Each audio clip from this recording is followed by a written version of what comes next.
Good morning, dear students. Today we will start our new chapter in history, India after independence.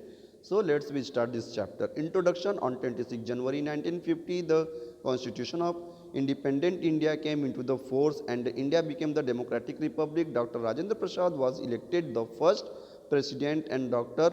Sarvepalli Radhakrishnan the first vice president. So on 26 January 1950 our constitution came in force. 26 जनवरी 1950 को हमारा भारतीय संविधान जो है लागू हुआ। इसके तहत हर भारतीय नागरिक को बराबर का सम्मान अधिकार दिया गया है और हमारे आज़ाद भारत के जो पहले राष्ट्रपति थे, प्रेसिडेंट थे, वो थे doctor Rajendra Prasad and vice president जो थे वो थे अपने doctor Radhakrishnan. Okay, now the election. The first election to be the legislatures were held in 1952. The Congress owned the majority and the center, the Jawaharlal Nehru was elected India's first prime minister.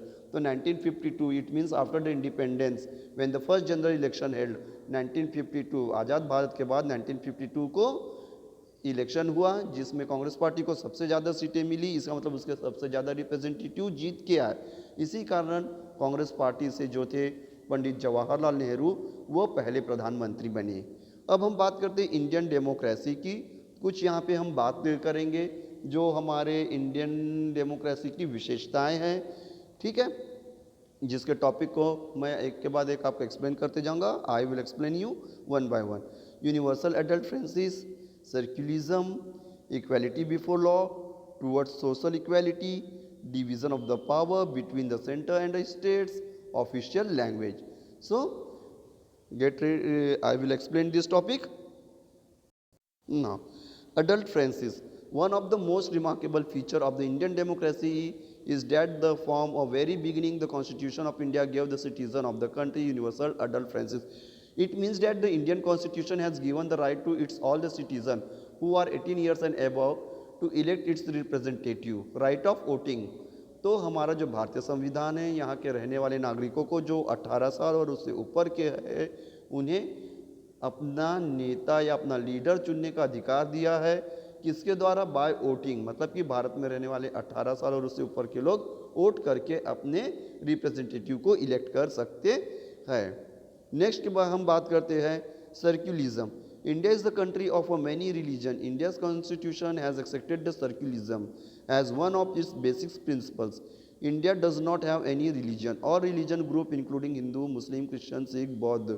So as we know that the Indian constitution has given the equal opportunity, equal rights to each and every religion. तो हमारा भारतीय संविधान यहाँ पे रहने यहाँ के सभी धर्मों को बराबर आदर और सम्मान देता है, साथ ही बराबर मौके देता है प्रोग्रेस करने के लिए। यहाँ पे हिंदू, मुस्लिम, सिख, ईसाई, बौद्धिस्ट, जैन हर प्रकार के धर्म के लोग रहते हैं। इसी कारण भारत का कोई उसका खुद का धर्म नहीं है। Okay, equality before the law. All Indian citizens have the equal rights and have to obey the same law irrespective of their caste, religion, wealth, sex, and government give equal opportunity in education.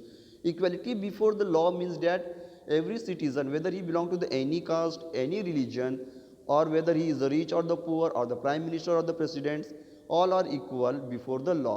मतलब हमारे भारतीय संविधान ने सभी नागरिकों को एक समान तौला है या एक समान माना है कानून के नज़र में, चाहे वो अमीर व्यक्ति हो, गरीब हो, चाहे वो किसी भी धर्म, जाति या देश का मंत्री या प्रधानमंत्री या राष्ट्रपति ही क्यों ना हो। तो इस प्रकार हम देखते हैं कि हमारा जो इंडियन कॉन्स्टिट्यूशन है वो सभी के साथ एक जैसा ही व्यवहार करता है, इसलिए बोला गया है equality before law. Towards the social equality, our constitution seeks to remove the inequalities, ensure the social justice by giving the some extra help by the facility to the weaker section of the society. For example, the constitution has listed formally the untouchables caste as a scheduled caste and the exploited tribes as a scheduled tribes. Towards the social equality, this picture shows the social equality. It means that the every group, whether they are ST, SC, OBC or the general or any minority group like Muslim, Sikh, they have the equal opportunity for their development, for their progress. तो हमारा जो भारतीय संविधान है वो सभी को equal status प्रदान करता है, चाहे वो किसी भी क्षेत्र में हो चाहे वो शिक्षा के क्षेत्र में हो, चाहे वो जॉब के लिए हो, नौकरी के लिए ही क्यों ना हो, सभी को इक्वल अपॉर्चुनिटी मतलब मौके प्रदान करता है। जैसे एसटी, एससी या माइनॉरिटी ग्रुप्स के लिए कई एजुकेशन इंस्टीट्यूट्स या इलेक्शन के समय बहुत सारी सीटें उनके लिए रिजर्व रहती है। क्यों? Because they belong to the weaker section. ये कैसे वीकर सेक्शन को बिलोंग करते हैं जिनका एक्सप्लॉयटेशन कई सालों से होता आया है। इसी कारण इनको बराबर समाज में दर्जा दिलाने के लिए, स्टेटस दिलाने के लिए इस प्रकार की उनको अपॉर्चुनिटी हमारे कॉन्स्टिट्यूशन के द्वारा दी गई है। ठीक है। Now let's see the division of the power between the state and the center. India is the union of the states. In India have the government in the two level, the center and the states. The constitution specifies the subjects on which the law can be made by the center and the states. So for the proper work and for the proper development of the country, the power is divided between the state and the central level. The central level committee or the central government is responsible for making the law for the all the country. जो हमारी central level की government होती है उसका काम होता है पूरे देश के उसकी देखना, उसकी लिए पॉलिसीज बनाना। तो और स्टेट्स का काम होता है कि वो अपने स्टेट तक के ही वर्क को देखेगी।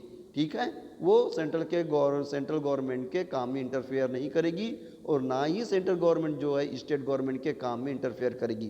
तो इस प्रकार हम देखते हैं कि इस पावर के डिवीज़न होने से क्या होता है कि सेंट्रल लेवल पे जो काम होता है वो स्मूथली चलता है और स्टेट लेवल का काम अपनी स्टेट लेवल पे स्मूथली चलता है। क्यों? क्योंकि दोनों के बीच में किसी प्रकार के डिस्प्यूट्स या वाद विवाद की स्थिति नहीं बन पाती, इसी कारण। अब हम बात करते हैं official languages. India is the land of the many languages. Indian constitution recognise the Hindi and English as the official language of the union. English as a retained official language in keeping with the demand states whose people are not Hindi speakers. So in this way we can say that the many languages are in India like Hindi, Marathi, Gujarati, Tamil. So we have the two official language, Hindi and the English, and the rest of the languages are divided according to the states. तो states जो है language के अनुसार divide हुआ है। जैसे मुंबई में अपनी मराठी बोली जाती है, गुजरात में गुजराती बोली जाती है, तो साउथ इंडिया में तेलुगु, तमिल, कन्नड़, मलयाली इस प्रकार की लैंग्वेज बोली जाती है। और जहाँ खासकर जो साउथ इंडिया जो है जहाँ पर आप इस प्रकार की हिंदी लैंग्वेज समझने में प्रॉब्लम जाती है तो वहाँ का जो वर्क होता है या जो लोग है, पीपुल है, they speak the English. So in this way we can say that the India has its not its own कोई प्रॉपर लैंग्वेज नहीं है। जो हमारी जो हिंदी है वो हमारी मातृभाषा है। ओके, जो हम ऑफिस में और में अदर्स में यूज़ करते हैं। तो डियर स्टूडेंट्स, इस प्रकार हम क्या देखें कि हमारा भारत आज़ाद होने के बाद हमारे देश में रेगुलर इलेक्शंस हुए, लोगों ने वोट दे के गवर्नमेंट बनाई और दोज हु वर्क प्रॉपरली, ठीक है, for the benefit of the country और the people he remain in a government. जो लोगों की भलाई के लिए, देश की भलाई के लिए ठीक से काम किया, लोगों ने उसे दोबारा चुनाव में जिताया। ठीक है।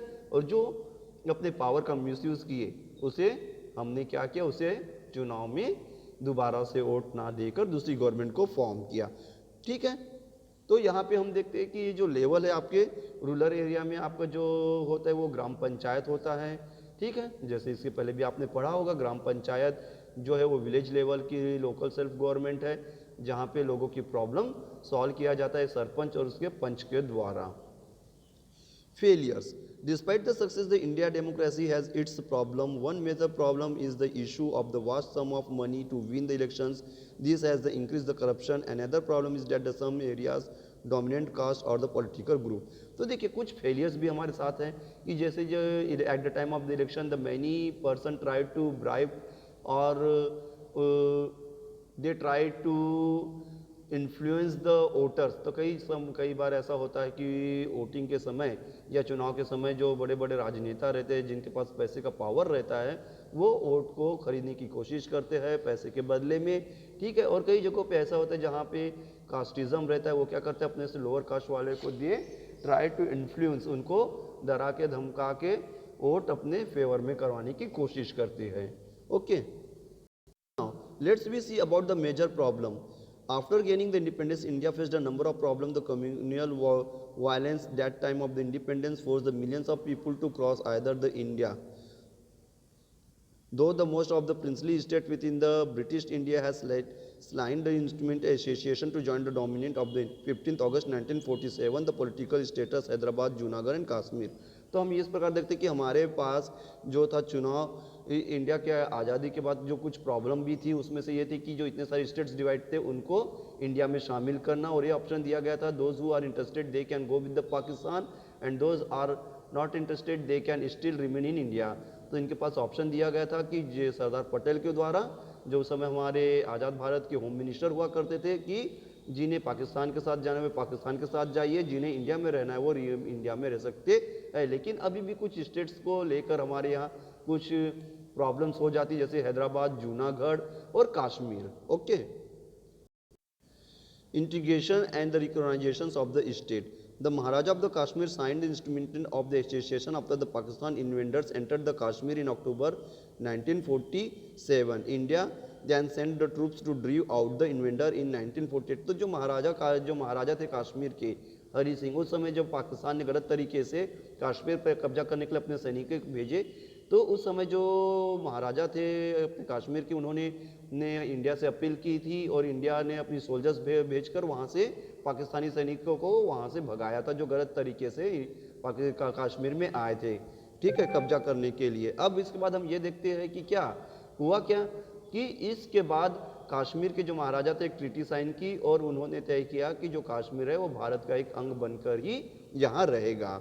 ओके, अब तो हम इस प्रकार देखते हैं कि हमारे यहाँ जो स्टेट्स के किस प्रकार बनना शुरू हुआ। उन्हीं में थे एक पोट्टी श्री राम मालू। तो Shri Ram Malu is the Gandhian leader campaigning for the creation of the Telugu state went on the fast unto the death, this cause the wide spread unrest. तो जो पोट्टी श्री मालू थे वो आंध्र प्रदेश के रहने वाले थे। उन्होंने 58 डेज का उन्होंने भूख हड़ताल की थी, जिसमें उनकी मौत हो गई थी। उन्होंने क्यों किया था? क्योंकि वे चाहते थे कि आंध्र प्रदेश तेलुगु स्पीकिंग पर्सन्स के लिए एक अलग से स्टेट्स का निर्माण किया जाए।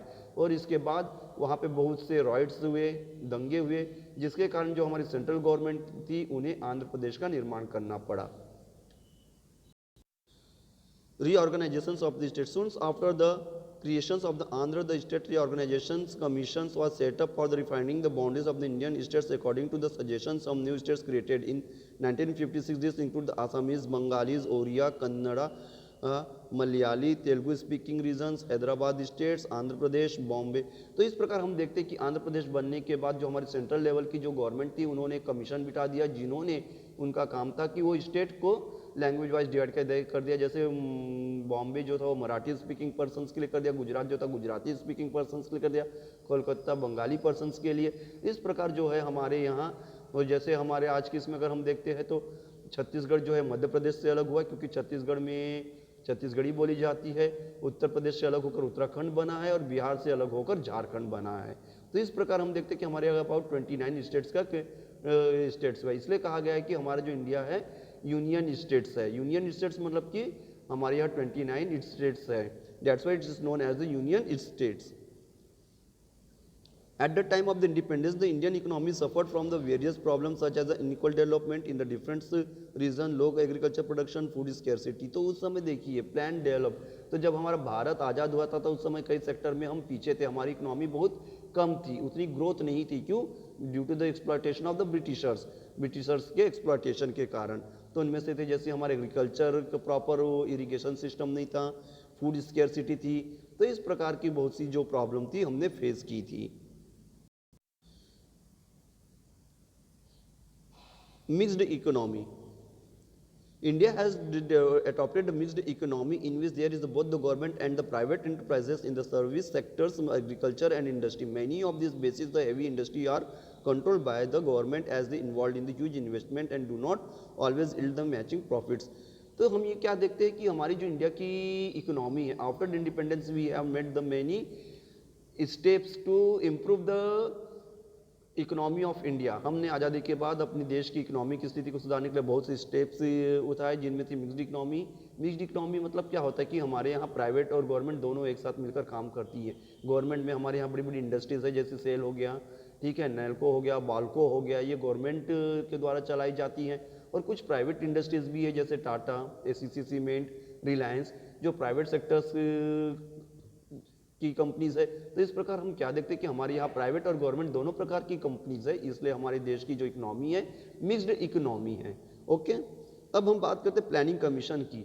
सो वी नीड अ प्लान। हर एक आपके पास इकोनॉमी है, पैसे है, कैपिटल है, but we need a proper plan to invest the such this money for the proper progress and development. अगर आपके पास अमाउंट भी है सब ठीक है, लेकिन अगर प्रॉपर प्लानिंग नहीं है तो वो पैसे वेस्ट हो जाते हैं। इसलिए हमने क्या किया, after the independence we have set up the planning commission and the chairman is the prime minister of India. तो हमने क्या किया, प्लानिंग कमीशन का निर्माण किया, कमेटी बनाई जिसके चेयरमैन होते हैं हमारे देश के प्रधानमंत्री।